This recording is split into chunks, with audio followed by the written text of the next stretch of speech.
ଜୟ ଜଗନ୍ନାଥ ସମସ୍ତଙ୍କୁ କେମିତି ଅଛନ୍ତି ସମସ୍ତେ ଆଶା କରୁଛି ସମସ୍ତେ ଭଲରେ ଥିବେ। ଆଉ ମୁଁ ଦୀପ ଆପଣ ସମସ୍ତଙ୍କୁ ସ୍ୱାଗତ କରୁଛି ମୋର ଆଉ ଗୋଟେ ପୁରା ଫ୍ରେଶ ବ୍ଲଗକୁ। ଆଉ ସକାଳୁ ସକାଳୁ ଦେଖିପାରୁଥିବେ କେମିତି ପାଗ ହେଇଛି ଆମର।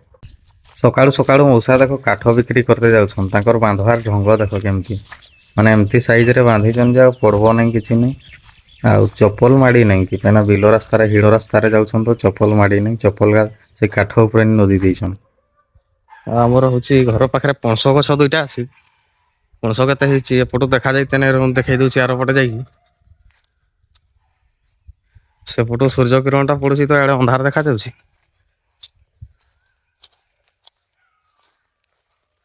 ଏଇଆ ଦେଖିପାରୁଥିବେ କେତେ ହେଇଛି। ମାନେ ଦୁଇ ଫେଜ କେତେ ବିକାଶ ସରିଲାନି ଛୋଟିଆ ଛୋଟିଆ ଯେତେ ଥିଲା ସବୁ ବିକ୍ରି ହେଇଗଲା। ତାର ପରେ ଜଗା ପଡିଲା ଏଇଗା ଅଛି ବହୁତ ହେଲେ ବି ଏଇଟା ଗୋଟେ ଗଛରେ ଅଛି ଏତିକି ତାର ଏଇ ଗଛଟାରେ ଅଛି ସେମିତି ଏଟାରେ ବି ବହୁତ ଅଛି। ଆଉ ସେଇଟା ଆଗରେ ଆଉ ଗୋଟେ ଗଛ ଅଛି ସେଠି ବି ସେମିତି ପୁରା ବହୁତ ଫଳିଛି ସବୁଆଡେ ଏଇଟା ଦେଖିପାରୁଥିବ। ଛୋଟିଆ ଛୋଟିଆ ଯେତେ ଥିଲା ସେଗା ଥରେ ଗୋଟେ ସ୍ଫେଜ ବିକ୍ରି ସରିଯାଇଛି ଥରେ କି ଦୁଇଥର ବିକା ହେଇଛି ବୋଧେ। ଆଉ ବାକି ଏଇଗା ବଳିଛି ଆଉ। ଏଗା ସବୁ ରୋଷେଇ କରି ଖାଇତେ ହବ। ବର୍ତ୍ତମାନ ଟିକେ ଘରଗାର ପାଣି ଦେଇଦେବି।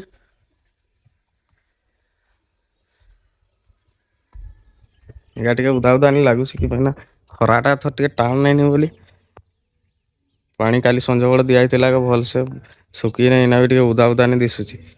ଯଦି ଖରା ପୁରା ଟାଣ ରହିଲେ ପୁରା ଶୁଖି ଯାଇଥାଏ ସନ୍ଧ୍ୟାବେଳେ ଦେଲେ ବି ସକାଳକୁ ପୁରା ଶୁଖି ଯାଇଥାଏ। ତ ଏଇନା ଆଉ ଟିକେ ଟିକେ ପାଣି ଦେଇଦେବି।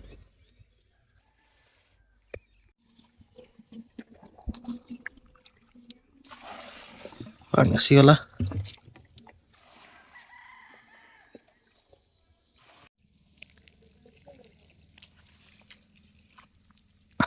ତ ସବୁଆଡେ ପାଣି ଦେଇ ସାରିଦେଲି ଘରଟାରେ ନା ଆଉ ପଛଆଡେ ଆମର ବ୍ୟାକଗ୍ରାଉଣ୍ଡ ଟା କେମିତି ଲାଗୁଛି ଆକାଶ ଟା ଦେଖିପାରୁଥିବେ କେତେ ସୁନ୍ଦର ଲାଗୁଛି ସକାଳିଆ ଦୃଶ୍ୟ।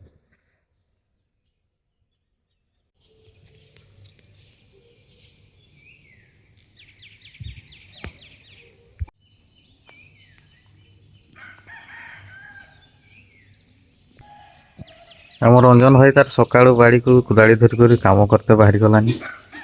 ଯାଉଛି ସେଇଆଡେ କିସ କାମ କରିବ କେଜାଣି। ରଞ୍ଜନ ଭାଇ ତାର ସକାଳୁ କେତେ କାମ କରୁଛି। ତୋର ପାଇଁ ଗୋଟେ ଗିଫ୍ଟ ଅଛି। ଯାହା ହଉ ଧନ୍ୟବାଦ ବ୍ଲୁଟୁଥ। ଗୀତ ଶୁଣିବୁ ହେଲା। ହଉ ହେଲା ଆଉ।